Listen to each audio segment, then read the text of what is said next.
Eu creio que Jesus é o meu Salvador. Hino maravilhoso, muito especial, que nós acabamos de ouvir. Se estamos aqui nesse momento é porque nós cremos em Deus. Quero saudar a todos vocês, desejando a paz de Cristo em vossos corações. Desejo também o mesmo para aqueles que nos assistem à distância, que a bênção de Deus esteja com vocês, em vossos lares e em todos os lugares onde vocês colocarem os pés. Hoje é um culto solene como tem sido todos os outros cultos, porque é um culto de adoração, é um culto de louvor ao nosso grande Deus. Se eu fizesse a seguinte pergunta, quem já não chorou alguma vez?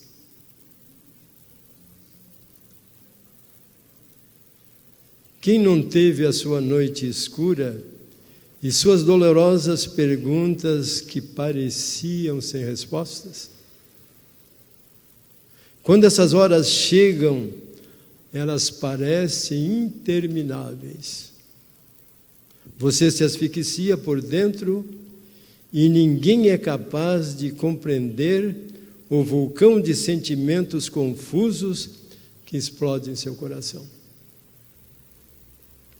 É por isso e porque, mais cedo ou mais tarde, todos os que vivemos neste mundo de dor e tristeza, atravessaremos pelo vale da angústia. Palavras de pastor Alejandro Bulhão. Recebemos em nosso lar nessa tarde a presença de nossa filha com os netos e uma menina da escola onde a minha neta estuda, disse para ela que ela estava vitimada pelo coronavírus. E esta minha neta não quis ir em casa hoje à tarde, porque dada a nossa faixa etária, minha esposa e eu, ela achou que poderia nos contaminar. E aí ficamos sabendo que a colega dela da escola que passou isto para ela foi apenas um fake news. E a minha filha agora vai procurar essa menina, vai procurar o pai dela e vai procurar a diretoria da escola, para que isso não possa acontecer. Uma senhora que havia perdido uma filha de 10 anos, vítima de afogamento, disse: a dor da perda é maior do que a dor do parto. Quando ela disse isso, ela queria dizer o seguinte: que a dor de perder é maior do que a dor que se sente para ganhar.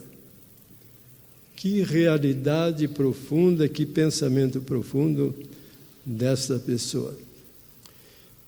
Quando a mensageira do Senhor, Helen Harmon, casou com Tiago White em 30 de agosto de 1846, eles passaram pela fornalha da aflição através de lutas e privações. Chegaram a um determinado ponto, um ano depois de casado, quando havia nascido o primeiro filho, que foi, portanto, no ano de 1846. Eles não tinham muitas coisas, não tinham mobília, não tinha nada, e foram parar na casa de um amigo, de um irmão em Cristo Jesus. Fizeram uso de um quarto à parte, e as provações eram tantas que aquilo que Tiago ganhava pela manhã, durante o dia, era consumido toda a tarde, toda a noite. E a aflição foi tão grande do casal, que ela chegou a dizer o seguinte para o seu marido: chegamos a este ponto? Foi a pergunta que ela fez. Chegamos a este ponto? Deixou-nos o Senhor? E ela diz assim: não pude conter as lágrimas, e chorou alto durante horas e horas, e acabou até se desmaiando. Todos nós, um dia sim, um dia não, um dia mais, um dia menos, ou qualquer outro dia da nossa existência, nós vamos passar pelo vale da angústia. E esses pioneiros também passaram pelo vale da angústia. E num determinado lugar, onde nós encontramos num livro, Testemunho para a Igreja, página 347, ela diz que os problemas pelos quais o casal estava passando eram coisas que o inimigo colocava no caminho deles a todo instante. Quando eles saíam para a viagem, ela chegou à conclusão que os acidentes que estavam acontecendo com eles era preparado pelo inimigo seu, pelo meu inimigo, pelo inimigo de toda a humanidade. E a tristeza foi tão grande, queridos, que ela disse assim: vi que em nossas viagens de um lugar para outro, ele quem, o nosso inimigo, colocara frequentemente seus anjos maus em nosso caminho, a fim de provocar acidentes que nos tirassem a vida. E ela diz o seguinte, ao término da sua fala: ao ver o grande cuidado que Deus tem a cada momento com aqueles que eu temo e amo, foi-me inspirada a confiança nele e senti-me reprovada pela minha falta de fé. Será que alguma vez na nossa vida nós nos sentimos reprovados pela nossa falta de fé? E há um detalhe muito interessante, e o título do assunto desta noite é Por que as pessoas sofrem? Vocês viram pelo hino que nós cantamos, que alguns tiveram dificuldades de cantar. É um hino especial, importará o Senhor Jesus. Será que Ele está preocupado comigo, está preocupado com vocês, está preocupado com aqueles que nos assistem à distância? É lógico que está. Se eu nesta noite perguntasse quem nunca sofreu, levante-se, eu creio que ninguém teria coragem de fazer isso. A pessoa precisaria mesmo de muita coragem para se levantar nesta oportunidade. E todos nós temos algum medo que nos assedia a cada instante. E eu trouxe comigo nesta noite alguns medos de nós, o povo brasileiro. 43,4% tem medo de não conseguir pagar as contas. 59,8% tem medo de ser assaltado. E eu pergunto nesse instante: você já foi assaltado alguma vez? Levante a mão, agora eu gostaria de saber. Eu também levanto a minha mão. Era 8h30 da manhã, na Carlos Caldeira, ia para fazer uma apresentação numa empresa, e um motociclista, eu nem chamaria de motociclista, porque motociclista é aqueles que trabalham em favor para ganhar o seu ganha-pão. Eu chamaria de motoqueiro. E ali então colocou o revólver no vidro, e sorte minha, felicidade minha, que a minha esposa não se fazia presente comigo. Levou minha aliança de bodas de ouro, levou meu celular, levou meu relógio, levou alguns trocadinhos, não eram muitos, mas levou. Todos nós temos medo de ser o quê? Ser assaltado. E eu me senti tranquilo naquele momento, mas passado aquele momento, veio uma reação tão grande em mim, que eu acabei ficando, queridos, 15 dias de cama. 59,8% tem medo de ser assaltado. 53,2% tem medo de perder um filho ou uma filha. 52,4% tem medo de descobrir que tem uma doença grave. 37,1% tem medo de acidente de carro ou de avião. 26% tem medo de perder o emprego. 26,2% tem medo de sofrer um ataque cardíaco ou um AVC. 24,8% tem medo de pirofobia, ou seja, tem medo de incêndio. 29,9% tem medo de altura. Terminando, 19,6% tem medo de perder o cônjuge. Quantos aqui já têm mais de 30 anos de casado? Estou reportando agora aqueles que são casados. Mais de 30 anos de casado. Desse lado aqui, temos ali o José. A minha esposa e eu, nós completamos dia 2 de fevereiro, 60 anos de casamento. mas com a mesma mulher. Não foi 10 anos com um, 20 com outra e assim por diante. E eu, quando a minha esposa caiu na quinta-feira passada, próximo da estação de Capão Redondo, eu fui vitimado por uma angústia muito grande. Será que eu vou perdê-la agora? O que será de mim lá no futuro? Os meus filhos, os meus netos, teriam condição de me receber? Todos nós passamos pelo vale da angústia. E isto é uma grande realidade. Então, queridos, por que as pessoas sofrem? Esses certos porquês me incomoda qualquer um dos senhores. E eu sempre digo para os amigos, o silêncio de Deus nos incomoda, mas devemos respeitar o silêncio dele. Antes que a gente abra a Bíblia e possa ler alguma coisa, eu trouxe aqui, nesta noite, alguma coisa relacionada à constituição dogmática da revelação divina, aprovada pelo Concílio Vaticano II, em 18 de novembro de 1965, na página 127, diz o seguinte: notem o que esta constituição dogmática diz para os seus fiéis da Igreja Católica. Que coisa impressionante, queridos, assim. Olhem, notem, escutam. Portanto, todo clérigo deve apegar-se firmemente às Sagradas Escrituras, mediante diligente e sagrada leitura e cuidadoso estudo, especialmente os sacerdotes de Cristo e outros, tais como os diáconos e catequistas, que estão legitimamente ativos no ministério da palavra. Esse cultivo das Escrituras, olha que coisa linda que eles colocaram nessa Constituição.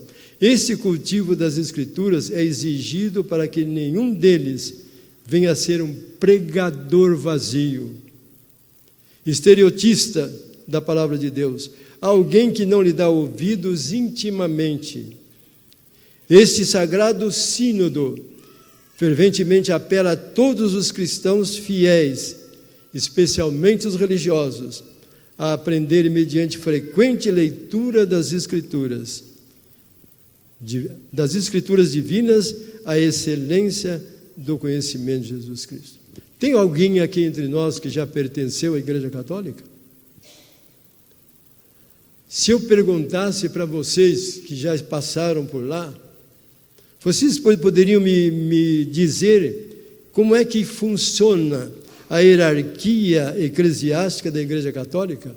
Não preciso nem me responder.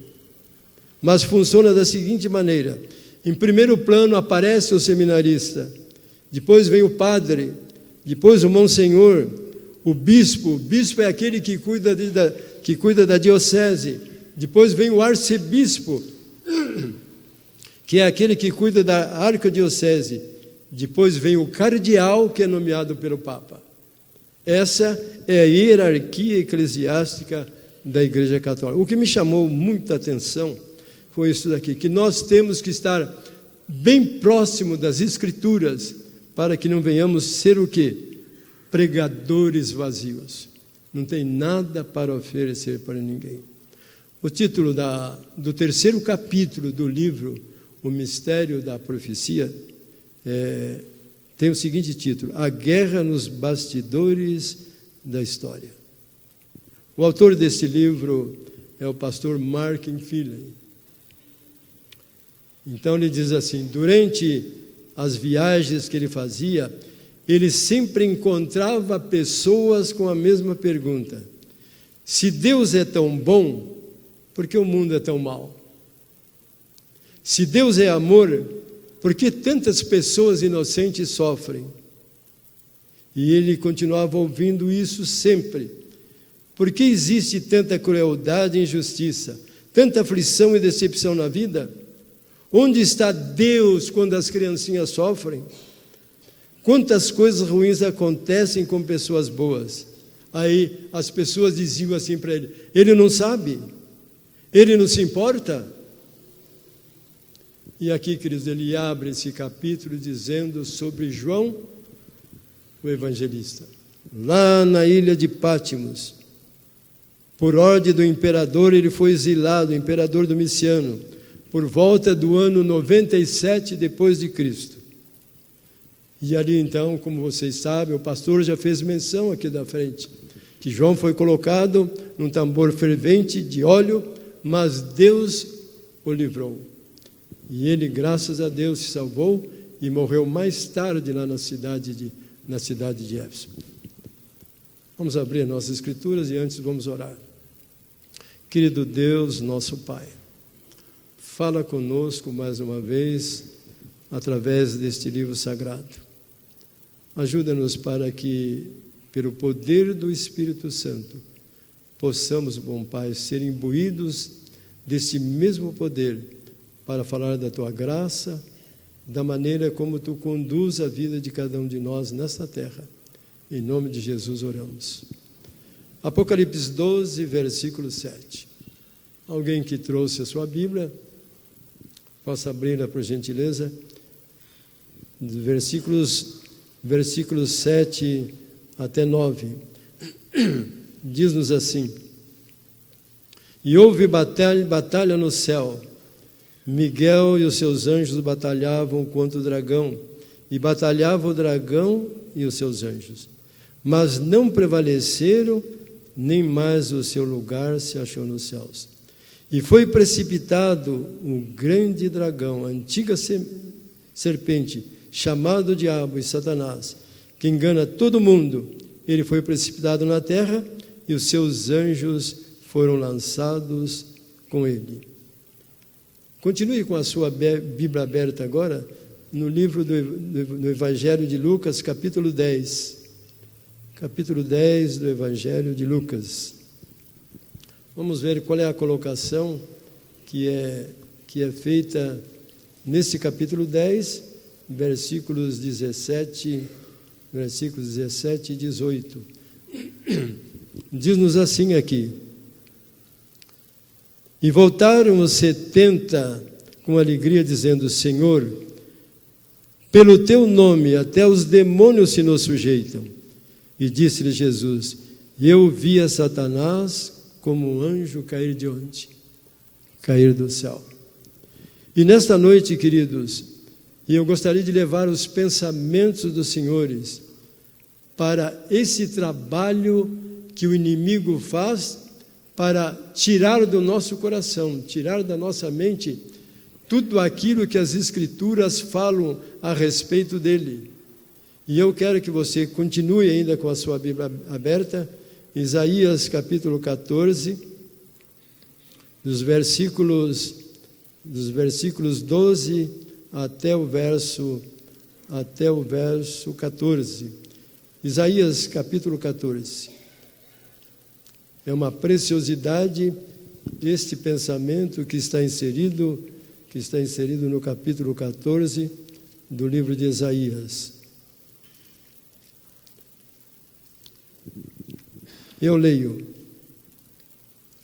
Como caíste do céu, ó estrela da manhã, filha da alva, como foste lançada por terra, tu que debilitava as nações, tu que dizias no teu coração: eu subirei ao céu. Note o pronome aqui. Isso aqui indica o quê? Indica inveja, indica ciúme, indica orgulho. O eu está aparecendo.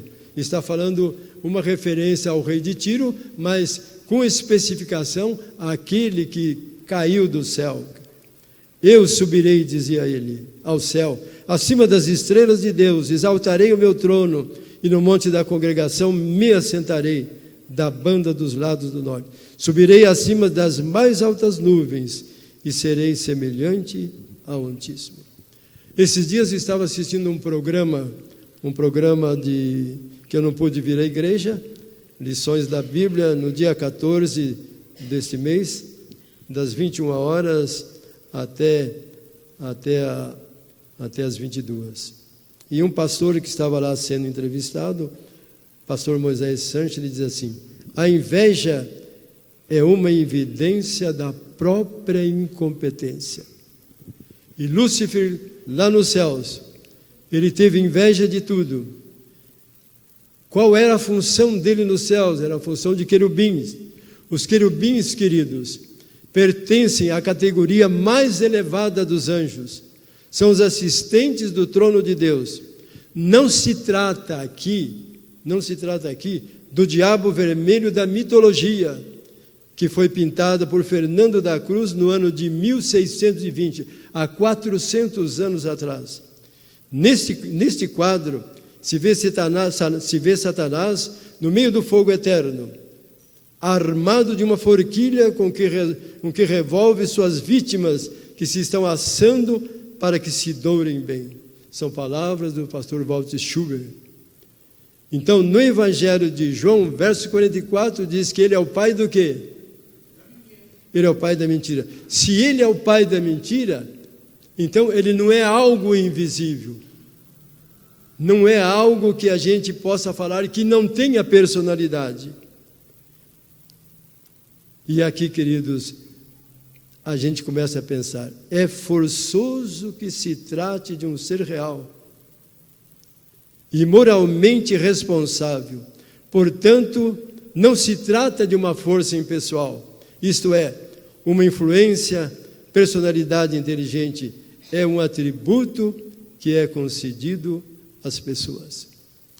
Queridos, a gente começa a pensar, qual teria sido o destino dos apóstolos no passado?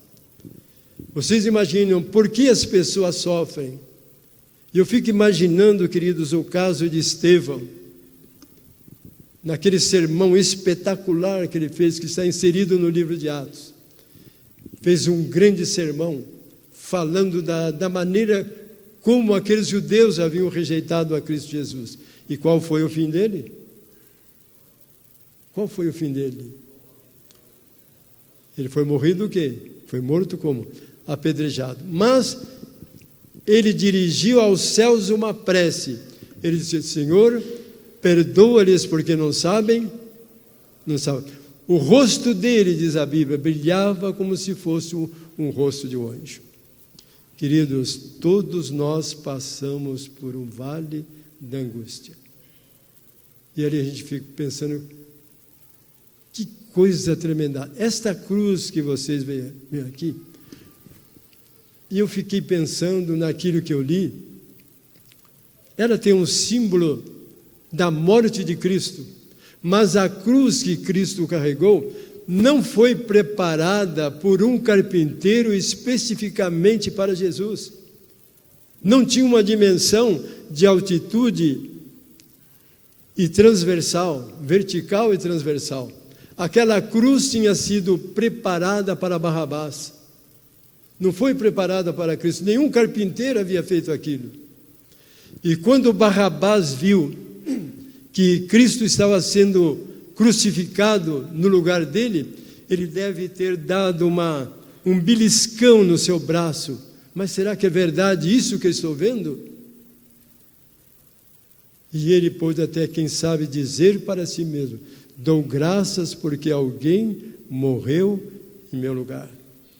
E o objetivo princípio do nosso inimigo é causar essas inquietações, é causar sofrimento. E eu tenho aqui, através do Rodrigo Silva, que ele preparou uma meditação para os juvenis, e ele diz então aqui o seguinte, João, após ter exilado na ilha de Patmos, obteve a liberdade e morreu em Éfeso de morte natural. Então ele faz uma descrição maravilhosa e espetacular que diz assim, Matias, que ficou no lugar de Judas Iscariote, foi martirizado na Etiópia. Simão o Zelote foi crucificado. Judas Tadeu morreu como mártir pregando o evangelho na Síria e na Pérsia. Tiago, o mais jovem, pregou na Palestina e no Egito, sendo ali crucificado. Mateus morreu como mártir na Etiópia. Tomé pregou na Pérsia e na Índia, sendo martirizado perto de Madras. Bartolomeu serviu como missionário na Armênia, sendo golpeado até a morte. Filipe pregou na Frígia e morreu como mártir em Herápolis. André pregou na Grécia e Ásia Menor. foi crucificado. Tiago, agora o mais velho, pregou em Jerusalém e na Judéia, foi decapitado por Herodes. Pedro pregou entre os judeus, chegando até Babilônia, e talvez tenha estado em Roma. De que maneira morreu Pedro? Crucificado de que maneira? De cabeça para baixo. Então as pessoas perguntam por que Deus permite essas coisas. Eu estava chegando na igreja esta noite e sempre a gente encontra 1 ou 2 ou 3 diáconos conversando ali. Eu sempre gosto de cumprimentá-los e eu gosto muito de interagir. E eles não quiseram apertar a minha mão. Eu apertei a mão de cada um deles. Eu falei, pior do que isso, queridos, é eu estar nesta faixa etária. O dom profético, através de Ellen White, diz assim, que os idosos e as crianças que não terão condição de suportar os momentos finais da angústia da perseguição, Deus os chamará antes para o descanso. Eu me consolo com isso, porque eu, sinceramente, eu não aguentaria. Os meus netos não aguentariam. Os vossos filhos pequenos não aguentariam suportar. Você que está mais ou menos nessa faixa etária, que eu estou ou menos, não conseguiria. Deus, então, nos chamará ao descanso. E eu disse para eles, quando eles falaram alguma coisa, eu falei, agora tem a contrapartida.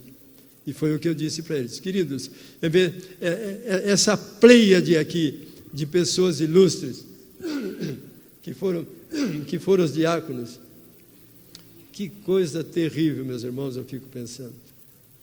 Mas eu me lembro aqui de um grande artista, Leonardo da Vinci.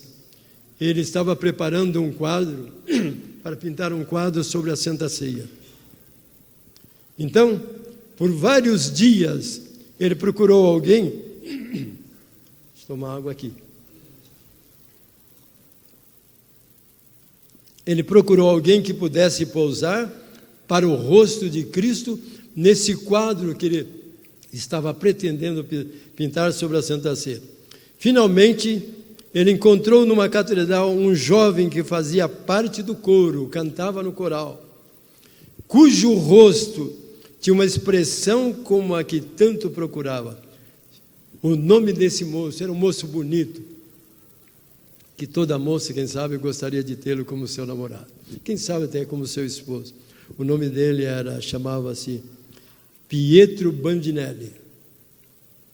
Depois que Leonardo da Vinci terminar o rosto de Cristo e de vários daqueles discípulos, o artista tentou encontrar alguém que servisse de modelo para Judas Iscariotes. E sabe quanto tempo, queridos, ele levou para encontrar? 20 anos.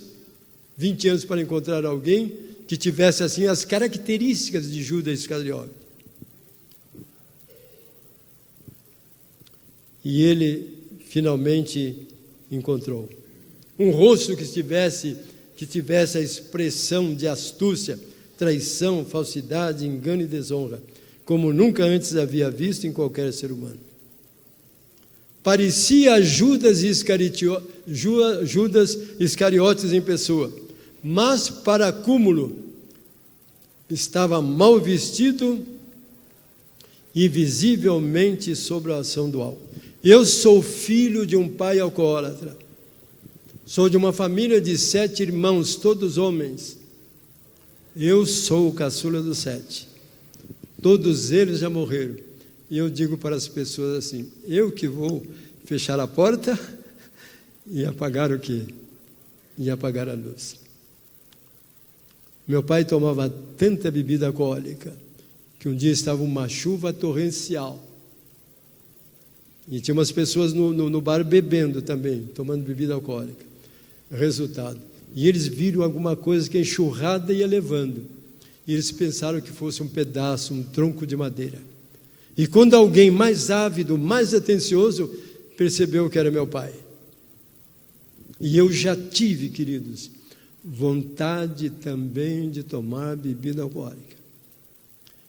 Quem é que faz isso? Não é o nosso inimigo? Quando havia aquela estação rodoviária, lá na Praça Princesa Isabel, quando tinha aquele, que a gente aguardava o ônibus, tinha aqueles barris de chopes, que a pessoa abria aquela torneirinha, depois descia aquela espuma, depois ele passava assim uma reguinha. As minhas glândulas salivares tomavam um sentido diferente. 15% do meu DNA eu recebi dos meus pais. Os outros são escolhas nossas. Cada vez que você mente para alguém, cada vez que você não se relaciona bem com o irmão da sua igreja, com o seu vizinho ou com alguém do trabalho, nós estamos sendo o quê? Pressionados pelo nosso inimigo. E a palavra de Deus diz em Apocalipse: ai daquele que resiste o quê? Que está morando onde? Aqui na terra. Porque o diabo desceu até vós com grande poder. E eu quero, queridos, avançar um pouquinho aqui na minha fala, dizendo o seguinte: essas pessoas que hoje tomam bebida alcoólica, elas são instigadas pelo inimigo, mas através de pseudos amigos. E eu pergunto para essas pessoas no meu trabalho: o que é mais importante para você? A sua saúde ou a sua vontade? E eles titubeiam, que não percebem onde eu quero chegar. Eles dizem assim: olha, o mais importante para mim é a vontade.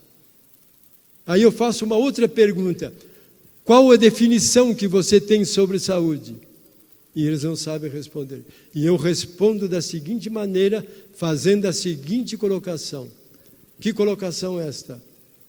A saúde não é tudo, mas tudo é nada se não tivermos o quê? Saúde.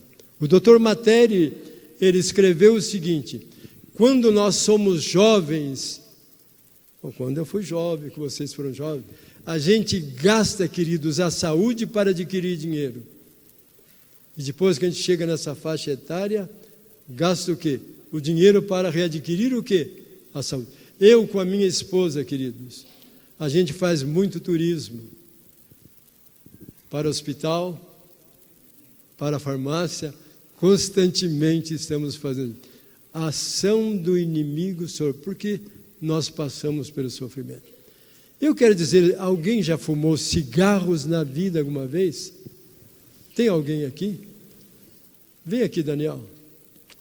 Edson, perdão, vem aqui. O cigarro, queridos, ele é algo que incomoda o ser humano. Eu não sei quanto custa uma carteira de cigarro hoje. Edson, você vai me ajudar? Sim. Você tem cigarro aí para me oferecer um? Cigarro? Então pega aquele cigarro para mim, faz favor. Vamos pegar um cigarro aqui para os irmãos e vamos ver o que a gente pode falar um pouquinho sobre ele. Você pulou aí, rapaz, não era para pular. Vem cá, você segura ele para cima, mais embaixo. Fica mais para cá que todos possam ver. Queridos, esse é o tamanho de um cigarro que dentro dele cabe 7.100 cigarros desfolhados. A pessoa fumando uma carteira de cigarro por dia. 7.100 cigarros. Se ela estiver fumando 2 carteiras por dia, quantos cigarros desfolhados? Porque aí vai dar no tamanho do cigarro, vai dar 2,80 metros. Quantos cigarros caberiam ali? Notem, uma carteira por dia são 7.100 cigarros. 2 carteiras por dia, 7.000 vezes 2 daria quanto? É isso aí. E se fossem 3, e eu tenho um cliente que foi gerente do Banco Bamerindos, e depois foi para outras agências, ele fumava 3 carteiras de cigarros por dia. Motivado por quê? Porque não sabia fazer as suas escolhas. E o inimigo, queridos irmãos, quando foram criados por Deus, ele tinha o livre-arbítrio. E esse livre-arbítrio, ele nos dá essa facilidade de escolher o que queremos. E ele trabalha em cima disso. E essa é uma das coisas que leva a gente, portanto. Qual a doença que é ocasionada? Algumas doenças. É o enfisema pulmonar. Os alvéolos que tem no nosso pulmão, eles vão perdendo a elasticidade. E ao perder a elasticidade, a pessoa ela não consegue respirar satisfatoriamente. Por quê? Vai faltando ar. Ela não pode se abaixar para vestir a calça, não pode se despir, não pode ter uma relação sexual saudável, porque lhe falta o quê? Porque lhe falta o ar. Vitimados pela influência desse inimigo. Eu não quero falar da maconha ou qualquer outro tipo de droga. Eu estou falando disso daqui. Agora, uma coisa eu quero dizer para vocês. Obrigado, querido. Vocês, quando abordarem uma pessoa, nunca falem mal do fumante, por gentileza. Falem mal do cigarro, mas nunca falem mal do fumante. É a maneira de nós nos relacionarmos com as pessoas. Eu estava fazendo uma palestra para um grupo de servidores do Leite Paulista, que hoje não existe mais. Uma empresa com 13 mil funcionários na década de 1980. E começou muito antes. Então, queridos, o que acontecia? E eu estava fazendo uma palestra na Avenida Pacaembu, numa sexta-feira à tarde, onde aqueles servidores iam prestar o seu relatório, quando eles passavam juntos naquelas lojas para ver se estava faltando no supermercado, melhor digo, faltando produto lácteo. E tinha uma moça sentada bem à frente, como você, só que estava no primeiro banco. E ela ficava com os olhos fitos em mim. E eu fazia uso desse cigarro.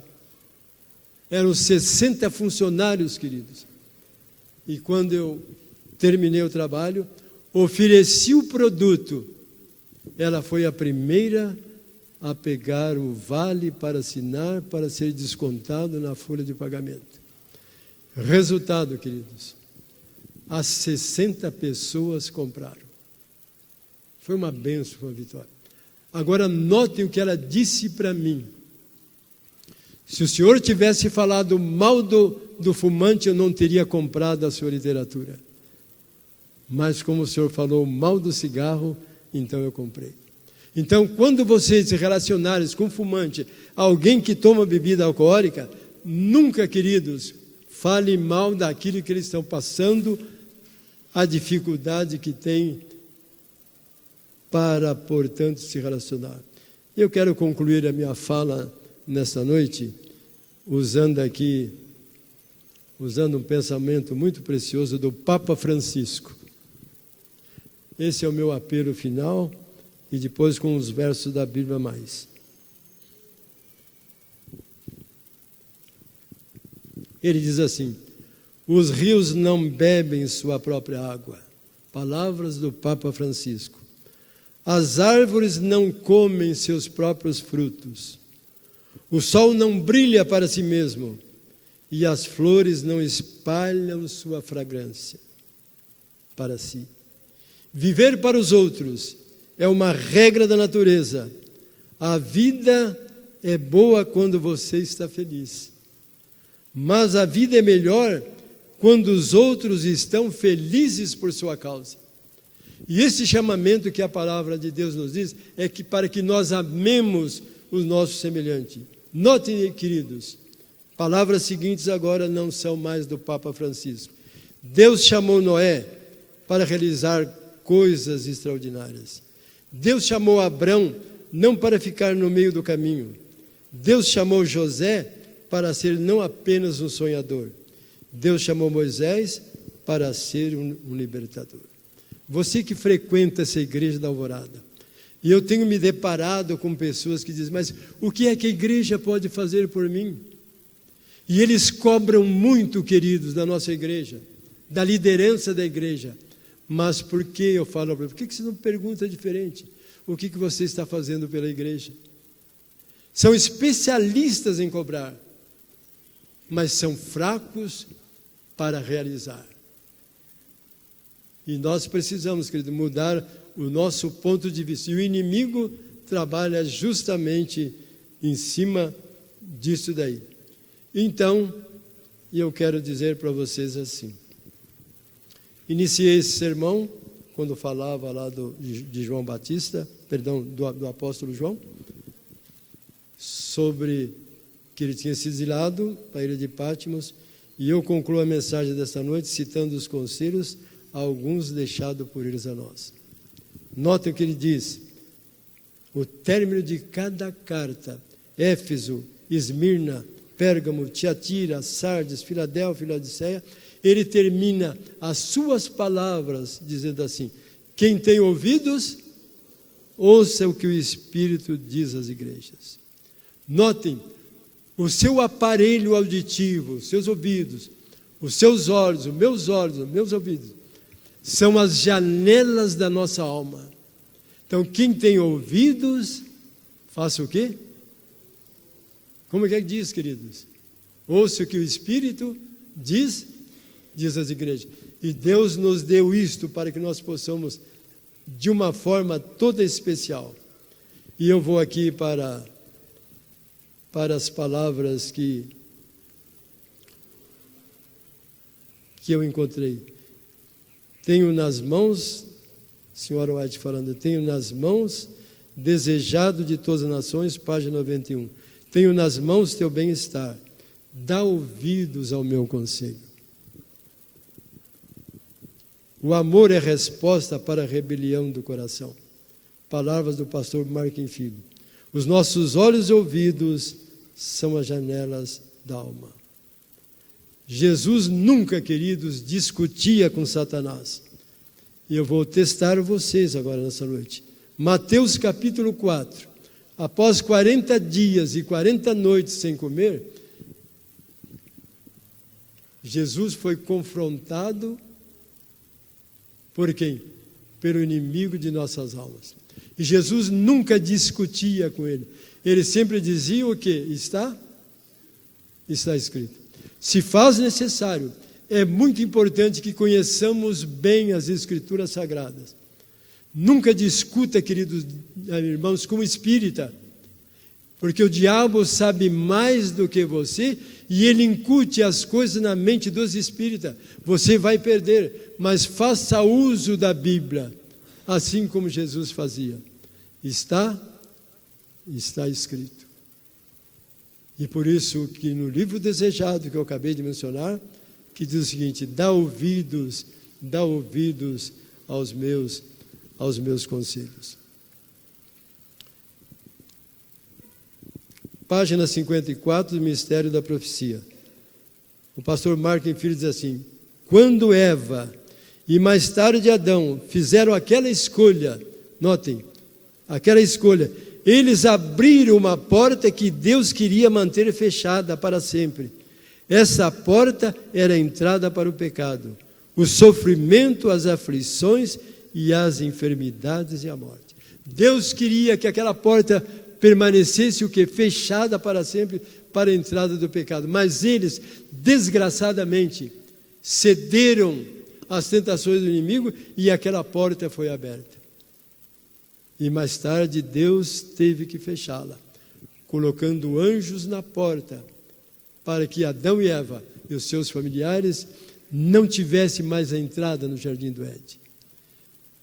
O livro Revelação, através de um dos livros nossos, estou quase escrevendo História da Redenção, diz que por vários anos Adão e Eva chegaram até a porta do jardim para adorar a Deus ali. Não podiam mais entrar.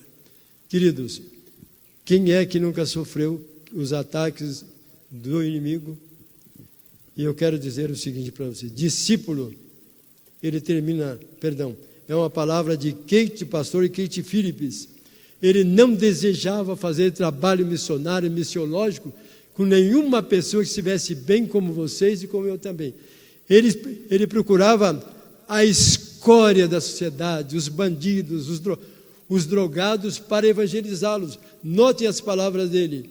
Ele disse assim: discípulo é aquele que aprendeu a morrer para si e a viver a vida de Cristo para gerar frutos.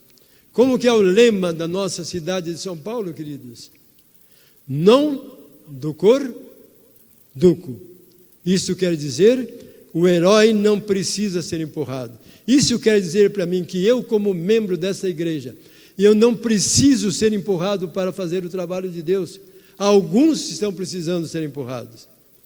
E este lema que está no livro Colunas do Caráter, página 25, diz assim: não é apenas o lema de São Paulo, é de todos que possuem a fibra de um líder. Você que é um líder nessa igreja, é um líder servidor ou é apenas um líder para aparecer? Há uma palavra de um político que diz assim: na política mais difícil do que subir é descer. Descer não carregando um fardo sujo de vergonha. Descer não desmoralizado pela covardia. Vou livre como o vento, cantando e transparente como a fonte. Desço, vou para a planície, não vou para casa. Vou morrer fardado e não de pijama. Palavras do deputado federal em memória, Ulisses Guimarães. Como é com você? Será que você está querendo morrer de pijama? Ou quer morrer fardado? O estandarte da bandeira de Cristo Jesus. E eu termino agora, queridos, dizendo aqui alguma coisa de Dwight L. Moody, famoso pregador. Ele estava realizando uma série de conferências evangelísticas na Inglaterra. Certa noite, ao voltar para a casa de um amigo, onde pernoitava regularmente, ouviu a seguinte pergunta: quantas pessoas se converteram nessa noite? Ele respondeu assim: 2,5. Foi a resposta. O que o senhor quer dizer com isso? Quer dizer 2 adultos e uma criança? Ele disse: não, foram 2 crianças e um adulto. As crianças deram coração a Jesus na flor da idade, enquanto o adulto se entregou a ele com a metade de sua vida apenas. Como é com você que está me ouvindo aqui? Como é com você que está me assistindo pela internet? Deus deseja de cada um de nós que nós possamos abrir o nosso coração, dar todas as chaves do nosso coração, não deixar nenhum armário trancado, possamos mostrar-lhe a fechadura de cada cômodo e as trancas de cada aposento. Palavras de Charles Spurgeon. A Bíblia diz assim: resisti ao diabo e ele fugirá de vós. Que Deus te abençoe, abençoe a mim, abençoe a sua família, abençoe a família daqueles que estão me ouvindo também, para que alguém lá no futuro não venha dizer: você nunca me falou de Cristo. Nunca me falou de Cristo. Que coisa triste. Você tem que falar de Cristo para os seus vizinhos, para os seus colegas de trabalho. Que Deus nos ajude e nos abençoe. Vamos cantar então o hino final. Não me falaram de Cristo.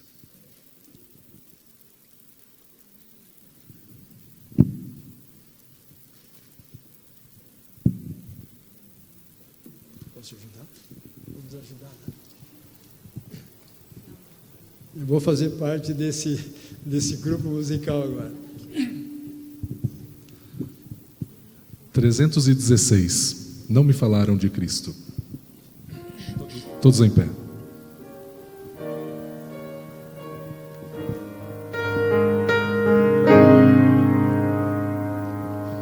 Não te importa se alguém dos amigos morrer sem saber do convite de Cristo. Deixas que no juízo ele venha dizer: não, jamais me falaram de Cristo. Não me falaram de Cristo. Não me falaram de Cristo.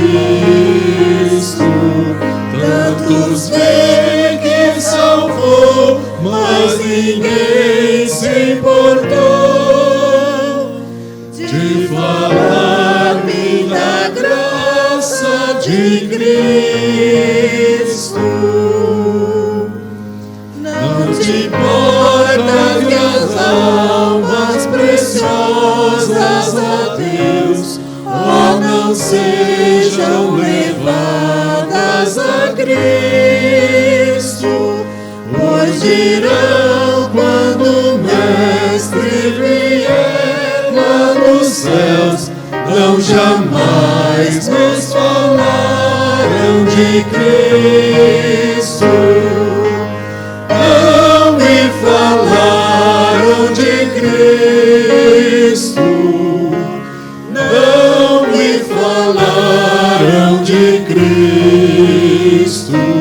Tantos verdes salvou, mas ninguém se importou de falar-me da graça de Cristo. Não te cales, irmão, pede a Deus direção para dar testemunho de Cristo, pra ninguém nos juízos exclamar com razão. Não, jamais me falaram de Cristo. Não me falaram de Cristo. Não me falaram de Cristo. Tantos ele salvou, mas ninguém se importou de falar-me da graça de Cristo.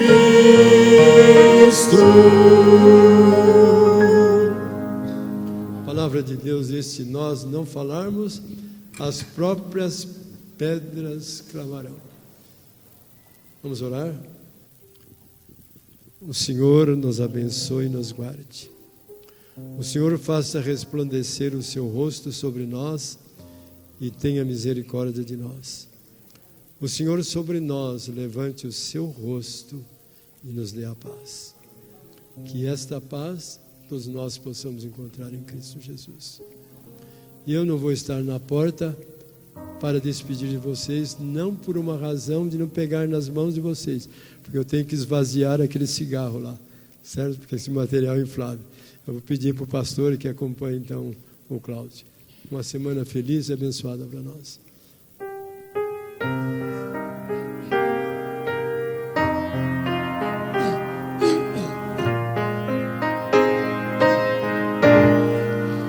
Hoje aqui, meu Jesus me tomou em seus braços e senti o calor do Espírito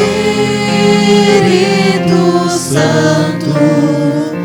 Vou em paz, pois o meu Deus ao meu lado vai ficar, e em breve sua face eu verei lá no céu.